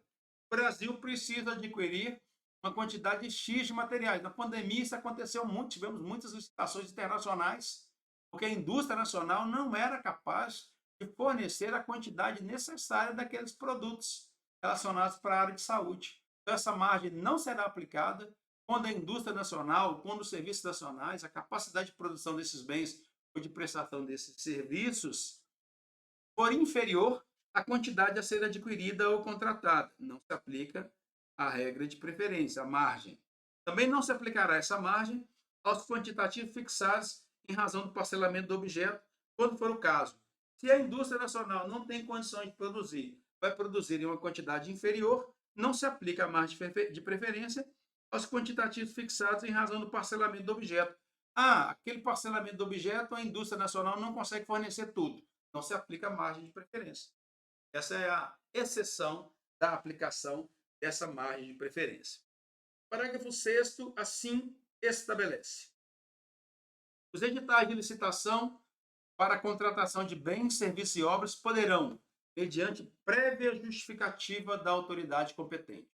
Fundamento, motiva. Esse edital poderá exigir que o contratado promova em favor do órgão ou entidade integrante da administração pública ou daqueles indicados pela administração pública a partir de processo isonômico, medidas de compensação comercial, industrial ou tecnológica, ou acesso a condições vantajosas de financiamento, cumulativamente ou não, na forma estabelecida pelo Poder Executivo Federal. Onde você vê esse parágrafo 6º em ação, principalmente em matérias afetas à aquisição da área de defesa do país. É muito comum o Brasil fazer licitações, por exemplo, para aquisição de caças. O Brasil não tem tecnologia para a produção de caças nacionais. Faz a contratação, adquire caças de outro país, da França, por exemplo, dos Estados Unidos. E nessas licitações podem ser estabelecidas, em geral são estabelecidas regras para transferências de tecnologias. É disso que se trata, por exemplo, o parágrafo 6º. O edital, nesse caso, poderá prever, mediante a justificativa da autoridade, a exigência que o contratado promova em favor desse órgão ou da entidade indicada, a partir de um processo isonômico, medida de compensação comercial, industrial, tecnológica, transferência de tecnologia ou de acesso a condições vantajosas de financiamento, cumulativamente ou não, da forma que foi estabelecida em um decreto do Poder Executivo Federal. Nas contratações destinadas à implantação, à manutenção e ao aperfeiçoamento dos sistemas de tecnologia de informação, estamos cuidando aqui, ó, sistemas de tecnologia de informação e de comunicação. Então, nas contratações para implantar, manutenir e aperfeiçoar sistemas de tecnologia de informações e comunicação, quando eles forem considerados estratégicos em ato do Poder Executivo Federal, a licitação poderá ser restrita.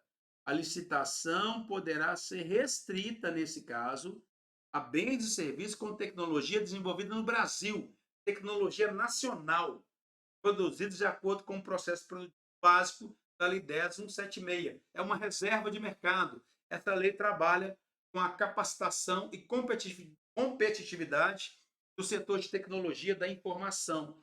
Nesse caso, a lei de licitações admite uma reserva de mercado. A licitação, nesse caso, poderá ser restrita a bens e serviços produzidos com tecnologia nacional, tá? Que nós estamos tratando aqui especificamente de tecnologia da informação e comunicação considerados estratégicos. Aqui é o fomento da indústria nacional e principalmente em questões relacionadas com a interceptação dessas informações quando outros grupos entram no país lidando com questões relacionadas à implementação desse serviço. Concluindo esse tema, temos a regra do artigo 27. Será divulgada em site oficial do governo, em sítio eletrônico oficial, a cada exercício financeiro, a relação das empresas que foram favorecidas em decorrência do disposto no artigo 26, em se trabalhando com a margem de preferência, com indicação do volume de recursos destinados a cada uma delas. É só a regra do artigo 27. Tratei desse tema até esse momento, agradeço àqueles que estão aqui até agora, não vão embora ainda, para te dizer o seguinte. Na parte que eu aqui apresentei, citei alguns elementos que considero mais relevantes, mas nos nossos processos seletivos, processo seletivo da gloriosa Polícia Militar do Estado de Minas Gerais, nós não tivemos questões relacionadas com esse tema ainda, que é uma parte mais complexa do processo citatório e uma dificuldade maior do candidato conseguir responder uma questão sobre o tema em virtude do seu nível de complexidade. Eu passei por eles, apresentando aqueles pontos que considerei mais importantes, citei, marquei aqui e acolá, mas entendendo que isso não é aquilo que normalmente se cobra em prova, só para você se manter tranquilo sobre esse tema, porque mais para frente nós vamos resolver ainda outras tantas questões. Quando chegarmos no final dessa disciplina, eu vou te dizer claramente quais são aqueles pontos que penso, da minha experiência, é aqui uma indicação baseada em evidências, você deve dar mais atenção. Mas isso é algo para ser dito posteriormente, eu preciso caminhar pela lei. Agradeço a sua participação, nos vemos brevemente com mais um conteúdo.